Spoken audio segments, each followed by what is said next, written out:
Mesdames, Messieurs, bonsoir et bienvenue à tous à la une de ce journal de vive tension. Ce jour, au marché central de Yaoundé, de violents affrontements ont éclaté entre commerçants et agents munis de la police municipale. Et c'est l'interpellation d'un commerçant qui a mis le feu aux poudres, transformant ainsi l'espace marchand en un véritable désordre total. Alors que le climat social reste tendu au Cameroun, des jeunes interpellent Elections Cameroun. Cette couche sociale saisit l'occasion de la semaine qui leur est consacrée pour appeler Elecam à faire preuve de responsabilité et d'impartialité. Voilà pour le sommaire.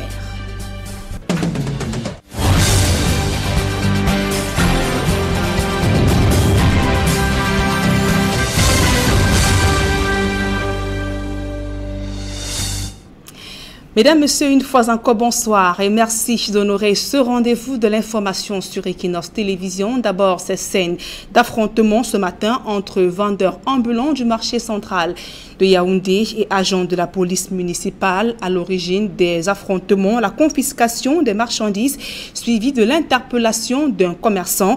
Il a fallu donc l'intervention des forces de l'ordre pour ramener le calme. Le reportage de Marcelin Gansop. Opération chasse à l'homme en fin de matinée au marché central de Yaoundé. Des commerçants et autres vendeurs à la sauvette sont aux trousses des agents de la police municipale en service à la communauté urbaine de Yaoundé. C'est très grave. À l'aide des pierres et divers objets qu'ils lancent dans tous les sens, ces derniers manifestent leur courroux après une énième descente musclée de Awara, comme on l'appelle dans la capitale.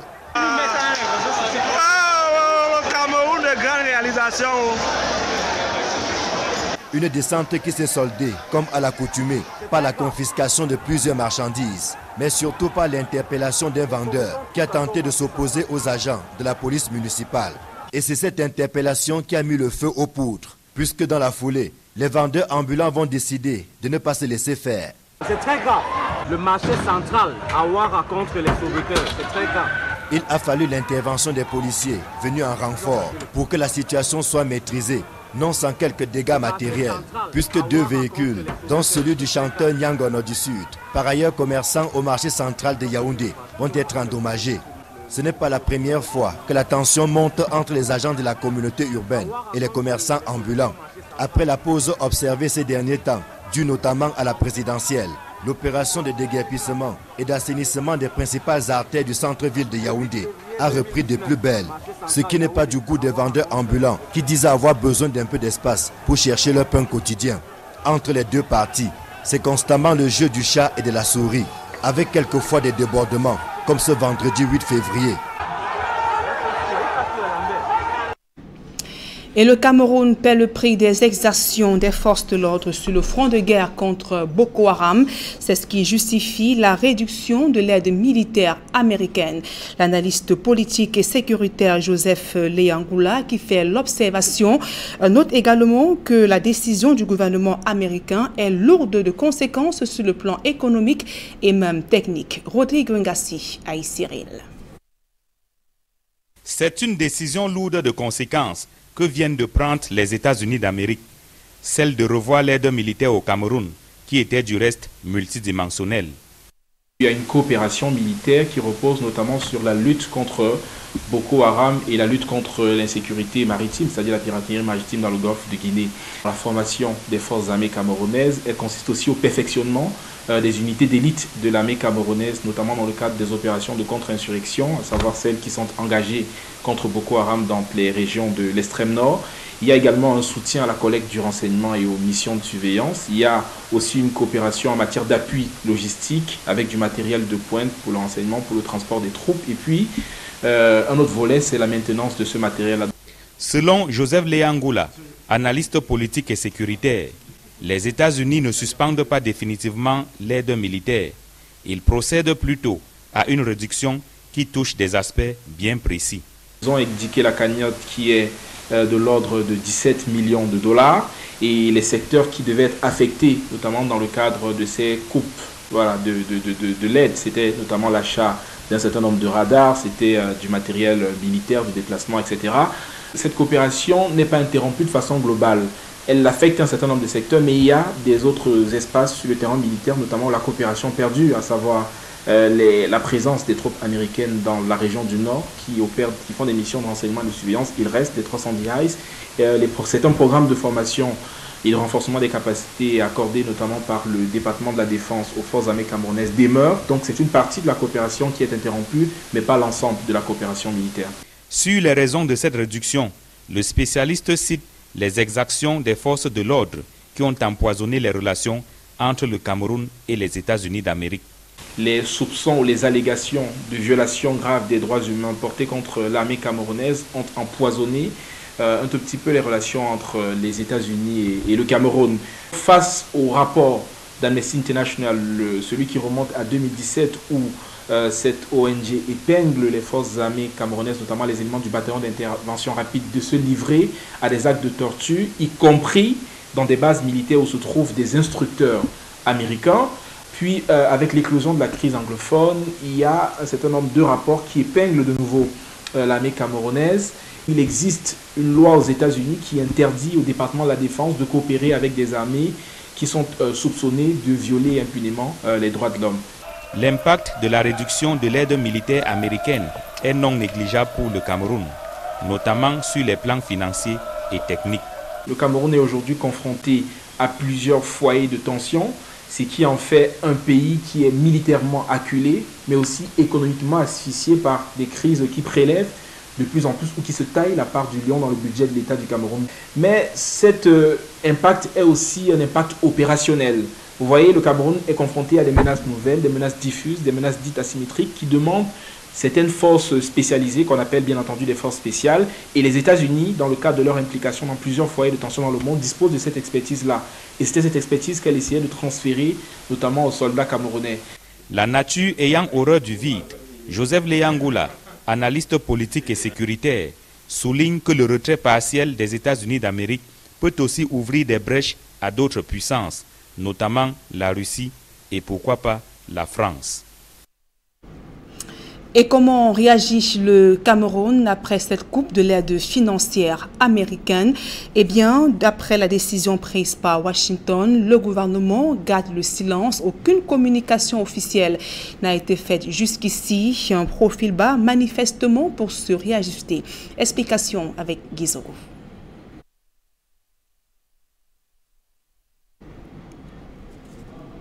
Donc, je vous le disais il y a un instant, comment le gouvernement réagit après cette coupe de l'aide financière américaine? Eh bien, après la décision prise par Washington, le gouvernement garde le silence. Aucune communication officielle n'a été faite jusqu'ici.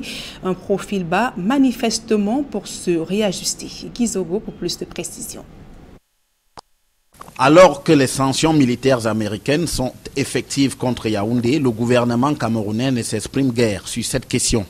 Plutôt prolixe ces dernières semaines, notamment au sujet des marches blanches du MRC et des arrestations qui ont été enregistrées après celles-ci parmi les journalistes, le ministre de la Communication, porte-parole du gouvernement, s'est muré dans le silence. Mais c'est dans les symboles qu'il faut lire la réponse du gouvernement aux sanctions américaines.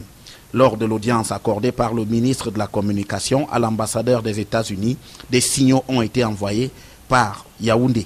D'abord, à son arrivée au ministère de la Communication, Peter Henry Barlerin a été accueilli par la chargée de la communication de ce ministère qui a rang de sous-directeur. Par ailleurs, la durée du tête-à-tête entre le diplomate américain et René Emmanuel Sadi, près d'une heure, laisse supposer que les échanges n'ont pas uniquement porté sur les aménités entre les deux hommes. Enfin, l'humeur maussade du diplomate américain qui est apparu le visage fermé et grave devant la presse indique, d'après des indiscrétions, que le porte-parole du gouvernement camerounais a pu s'étonner de la décision américaine. En définitive, tout porte à croire que le gouvernement préfère la jouer profil bas devant les sanctions militaires américaines et use de la discrétion dans ce dossier. Alors que le climat social reste tendu au Cameroun, des jeunes interpellent Elecam à l'occasion de cette semaine de la jeunesse. Ils souhaitent voir l'organe en charge des élections prendre plus d'initiatives pour favoriser leur participation au prochain scrutin. Dans cet esprit, ils ont donc appelé Elections Cameroun à se montrer plus innovant et impartial dans la gestion du processus électoral. Georges Mitterrand, Donald Brice, Kamgan. Comment inscrire le maximum de citoyens sur les listes électorales? C'est l'une des questions auxquelles Elections Cameroun est quotidiennement appelé à répondre. Qu'est-ce qui vous empêche de saisir l'opportunité qu'offre la généralisation des téléphones Android pour atteindre la cible? Demande un participant au régional d'Elections Cameroun pour le littoral. Bon, tout le monde s'adapte déjà au numérique. Moi, il faudrait que Elecam, en mettant des mécanismes bien définis, les jeunes iront et suivant les différentes étapes pour pouvoir s'inscrire. Et ça va faciliter parce que de nos jours, beaucoup de personnes sont occupées des fois au travail, des fois dans leurs activités personnelles. C'est pas évident. Les délais de confection des cartes d'électeurs sont trop longs, estime un autre intervenant.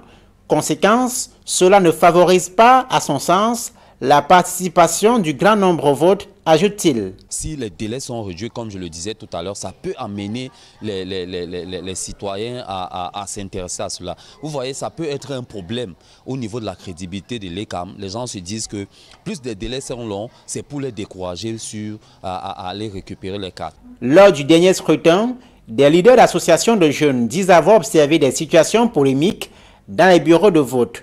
Elections Cameroun devrait pouvoir montrer qu'il n'y a pas d'intention incorrecte dans ces cas-là. Je ne pense pas qu'on ait pu avoir tout le contrôle si déjà on n'arrive pas à trouver un moyen d'écraser toutes les cartes qui sont en cours.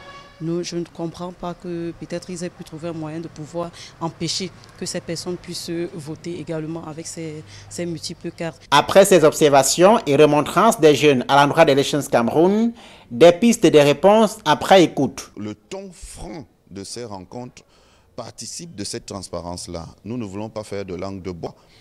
Lorsque, par exemple, les citoyens constatent qu'il peut y avoir encore des décédés sur les listes électorales, pourquoi leur dire qu'il n'y en a pas?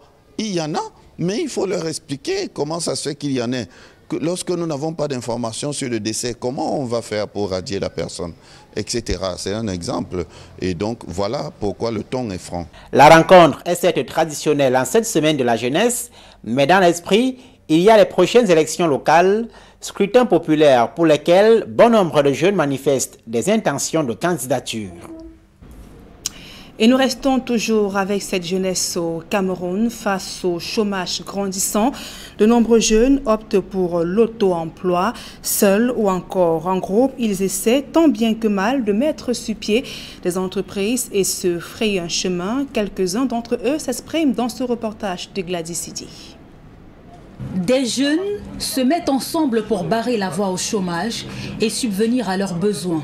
Ils ont décidé de ne plus attendre les promesses du gouvernement, mais de maximiser leurs chances de réussite via le partage de connaissances. Les produits de consommation de base que nous connaissons pratiquement la formule de fabrication ou de montage des industries, ces produits même nous les importons. On constate que nous importons souvent jusqu'aux oranges, ce qui n'est pas sérieux pour un pays qui regorge un potentiel agricole comme le nôtre. Donc il est question que les gens se retournent un peu vers la production et laissent un peu le volet consommation.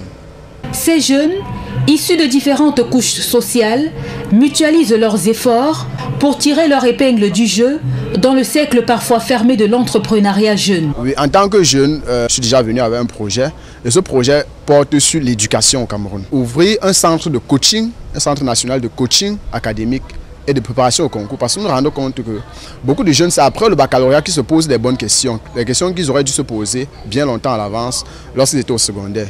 Il faudrait que, il manque généralement cet accompagnement-là. Généralement, on ne sait pas exactement pourquoi faire la C, pourquoi faire la A, pourquoi faire la technique, ainsi de suite. L'auto-emploi se présente aujourd'hui pour ces jeunes comme la seule option pour sortir du chômage. Ensemble, nous allons investir dans les projets, les entreprises de production et de consommation locale. En même temps, nous allons les encourager à se retourner vers la consommation locale. Parce que si nous produisons local et nous consommons local, ça va résoudre le problème de perte de devises que nous endurons. Comme eux, de nombreux autres jeunes Camerounais ont décidé de se mettre à leur propre compte. Seul bémol, ils ne maîtrisent pas toujours les rouages de l'entrepreneuriat, d'où la durée de vie, parfois très courte, des start-up. Rendons-nous à présent du côté de Bankim. Jadi, un bastion de production du café, peine aujourd'hui à booster sa culture, notamment à cause des difficultés que rencontrent les planteurs de cette localité du Mayo-Bagno. Le manque de moyens de locomotion et des structures d'encadrement, notamment, freine la production et ces manquements ont été portés à la connaissance du ministre du Commerce, Luc Magloire Bagaratangana. Jean-Blaise Noupayé, Sylvestre Zangao. Bankim, dans le Mayo-Bagno, région de la Damawa. Ici, subsistent encore quelques plantations de café, là où Jadi, elle s'étendait à perte de vue. Les producteurs qui tentent de maintenir le cap rencontrent plusieurs difficultés pour sortir leurs produits des champs.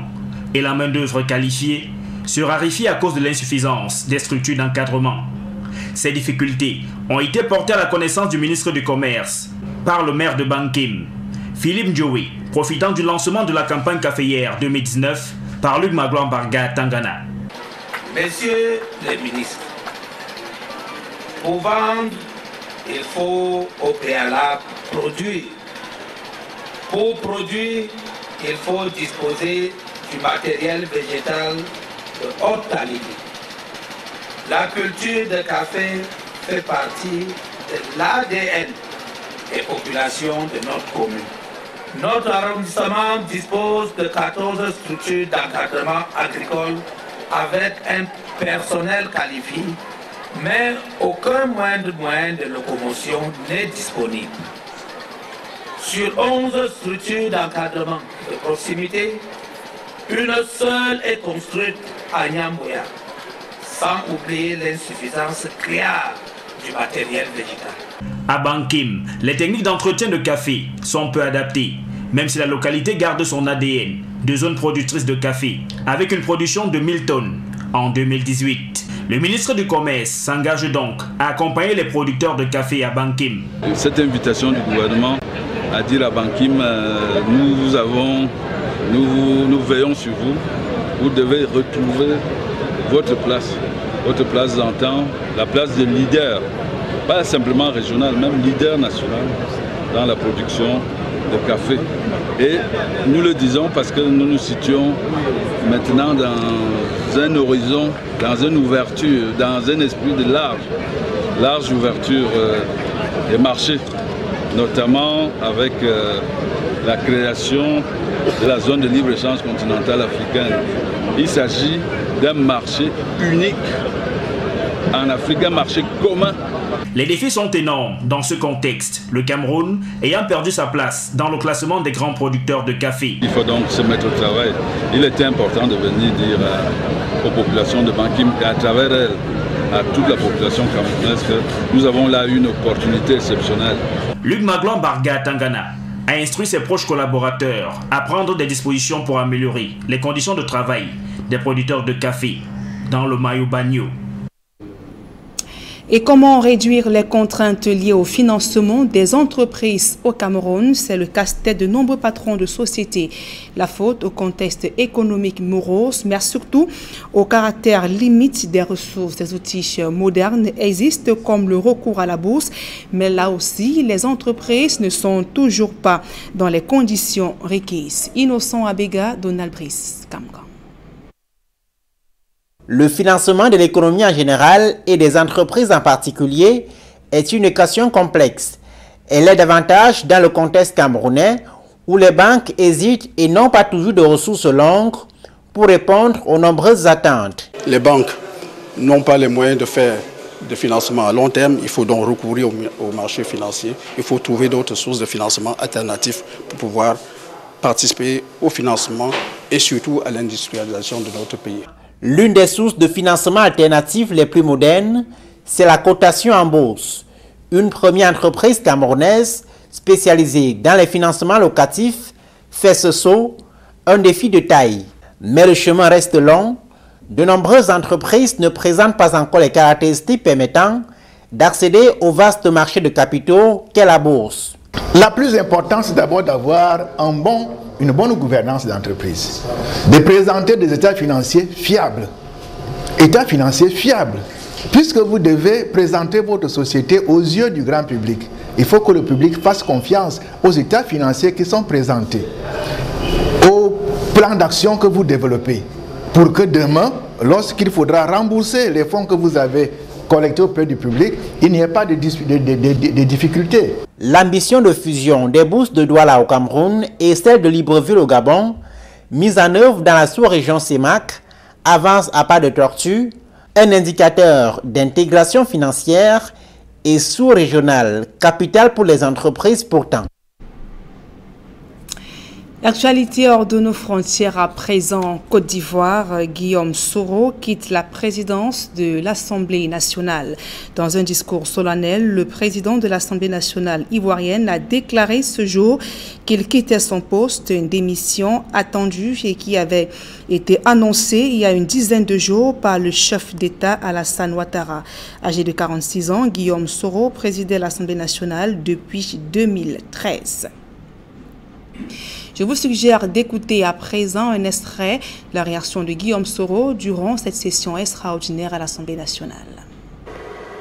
L'on ne peut risquer de mettre en péril la paix fragile acquise après tant de souffrances de nos concitoyens. Quand on a été comme moi, ministre d'État, Premier ministre, président de l'Assemblée nationale, c'est une issue inenvisageable. Chers collègues, ce n'est pas ce que je souhaite pour la Côte d'Ivoire. Moi, qui depuis un moment me suis fait le disciple du pardon, de la réconciliation et de la paix. Sachez-le, chers collègues, je ne suis pas homme à m'accrocher comme un saprofite à un poste. On ne peut risquer la paix parce que l'on veut conserver un poste. N'est-ce pas le président Feu Félix Houphouët-Boigny qui alléguait qu'aucun sacrifice n'est trop grand quand il s'agit de faire la paix pour son pays. Cette sagesse du père fondateur de la Côte d'Ivoire moderne ne m'a jamais quitté l'esprit. Rassurez-vous, chers collègues, je demeure serein tout en quittant ce poste aisé de président de l'Assemblée nationale pour l'aventure de mes convictions. En effet, je préfère descendre de mon piédestal, vivre et partager le quotidien de mes semblables, citoyens ordinaires, que de me complaire dans l'aisance de la posture. Chers collègues, à cet instant précis, je rends ma démission de mes fonctions de président de l'Assemblée nationale de Côte d'Ivoire. Oui, j'ai décidé de sacrifier mon poste pour la paix, pour la Côte d'Ivoire, comme j'ai eu à le faire par le passé. Mesdames et messieurs, chers collègues, me voilà ainsi donc, ancien président de l'Assemblée nationale de Côte d'Ivoire, député de la nation élu dans la circonscription de Ferkessé-Dougou commune et vice-président élu de l'Assemblée parlementaire de la francophonie. Chers collègues, je demeurerai avec vous pour continuer à travailler à l'édification d'une Côte d'Ivoire riche et prospère qui repose avant tout sur un état de droit et des bases démocratiques solides. L'actualité sportive à présent, pas de renouvellement des organes dirigeants des fédérations sportives civiles nationales cette année. Les présidents dont les mandats sont arrivés à expiration depuis 2016 resteront encore jusqu'en poste en 2020. C'est l'une des résolutions du conseil d'administration du Comité national olympique et sportif tenu à Yaoundé. Élisée Borba et Aïe Cyril. Depuis la fin des mandats en 2016, de nouvelles élections n'ont pas été organisées au sein des fédérations sportives civiles nationales. Un problème que les acteurs du mouvement sportif avait posé dès l'installation du professeur Narcisse Moelle Kombi au ministère des Sports et de l'Éducation physique. On est en train de terminer carrément une Olympiade sans avoir procédé au renouvellement des organes dirigeants. Donc le nouveau ministère doit vraiment s'attaquer à ce chantier-là pour que les fédérations sortent de l'illégalité. Il est question aussi de parachever le processus de renouvellement des organes dirigeants de nos fédérations. Je crois qu'à ce stade, nous sommes rendus à l'organisation des assemblées générales qui vont servir à arrimer, n'est-ce pas, nos différents statuts à la loi que le chef d'État a promulguée récemment. Prenant le problème à bras le corps, le nouveau MINSEP avait annoncé qu'il faisait du renouvellement des organes des fédérations sportives une priorité en 2019. Question de sortir les fédérations de l'illégalité. Il est indéniable que le renouvellement des organes dirigeants de ces fédérations constitue un événement attendu par tous. Plusieurs doivent sortir de leur léthargie. Plusieurs doivent sortir émerger d'une existence fantomatique pour être plus actifs, plus dynamiques. Mais au Comité national olympique et sportif du Cameroun, c'est un vent contraire qui souffle. Au terme de la session ordinaire de son conseil d'administration tenu à Yaoundé, le Comité national olympique et sportif du Cameroun adopte la prorogation des mandats des bureaux des fédérations jusqu'en 2020. On était dans une sorte d'impasse, on ne savait pas très bien s'il fallait ou pas procéder au renouvellement des mandats. Nous avons décidé de proroger, je veux dire, les mandats de nos différents organes dirigeants jusqu'à l'année 2020. Sur les raisons de cette prorogation, le Comité national olympique et sportif du Cameroun évoque la préparation des Jeux olympiques Tokyo 2020. Nous sommes à 15 mois des Jeux olympiques. Et il n'était pas bon que le débat soit transféré sur le positionnement d'individus au détriment de l'intérêt des athlètes qui ont commencé leur préparation depuis 2017. Donc pour respecter nos sportifs et leur garantir la sérénité et la paix dans le cadre de ce processus, nous avons pensé qu'il était normal que les mandats qui sont en cours continuent jusqu'à 2020. C'est une résolution prise au terme de la session ordinaire du conseil d'administration du Comité national olympique et sportif du Cameroun tenu à Yaoundé. Reste attendue la réaction du ministère des Sports et de l'Éducation physique.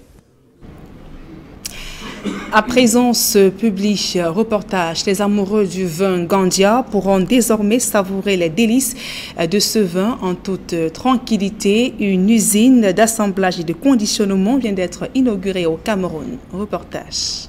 De mi tierra bella, de mi tierra santa. La présence des représentants de la maison Vicente Gandia, venus tout droit d'Espagne, témoigne à suffisance de la dimension exceptionnelle de cette cérémonie de lancement d'assemblage et conditionnement du vin rouge Gandia au Cameroun. Une grande première en Afrique. Bon, aujourd'hui c'est un jour historique parce que par première fois on fait une production Gandia au Cameroun.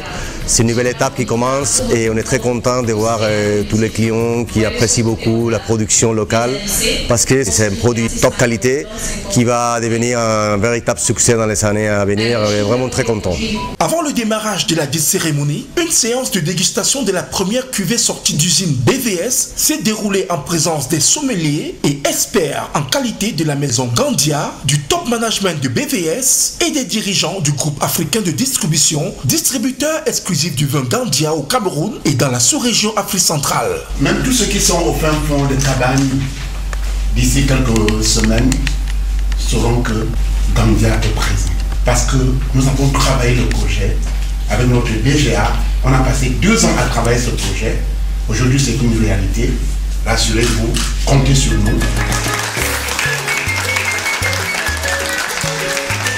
Après dégustation, c'est la satisfaction totale que l'on peut observer chez les 3 partenaires en présence. Ceci étant, la chaîne de production peut désormais assembler et conditionner le vin Gandia grâce à sa capacité de 7000 briques par heure. Donc ici 600 000 litres de vin, en moyenne 500 000 litres toujours disponibles, et on élève les vins entre 15 jours et 3 mois. Les mâchoires qui montent, les mâchoires elles viennent couper, c'est-à-dire qu'elles vont peser la brique pour voir qu'elle fasse toujours 75 centilitres.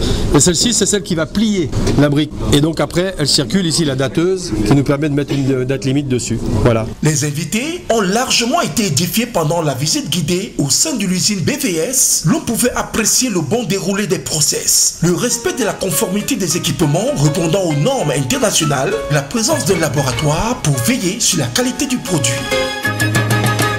C'est un très bon vin et je constate que le goût n'a pas changé. Nous étions vraiment en manque d'une Gandia. Je pense que les consommateurs seront vraiment satisfaits parce que la qualité du produit est. Cette chaleureuse cérémonie fut couronnée par un magnifique cocktail au cours duquel de nombreux invités ont pu à nouveau savourer le vin rouge Gandia qui se présente désormais sur une nouvelle brique de 75 centilitres, plus pratique et plus esthétique. Donc la qualité est assurée et tous les consommateurs vont trouver les mêmes Gandia de toujours, mais avec un format différent et avec des conditions meilleures. Et grâce à notre partenariat avec les groupes africains de distribution, on peut avoir les produits distribués partout dans les pays et dans des autres pays en Afrique. Je vous demande d'applaudir notre DGA, Fanny Kaka. Nous profitons de l'occasion pour témoigner notre gratitude à la Maison Gandia pour la confiance qu'ils nous ont accordée afin que nous puissions concrétiser ce projet au Cameroun et de distribution exclusive par le groupe africain de distribution dans la zone CEMAC.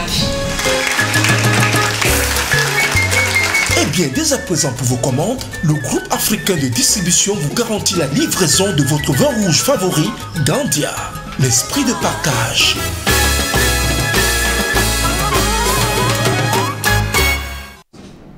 Mesdames, Messieurs, c'est la fin de ce journal. Merci pour votre aimable attention. Dans un instant, le débrief du journal avec Serge Alain Autour et ses invités sur le plateau d'Equinox Soir. Serge Alain.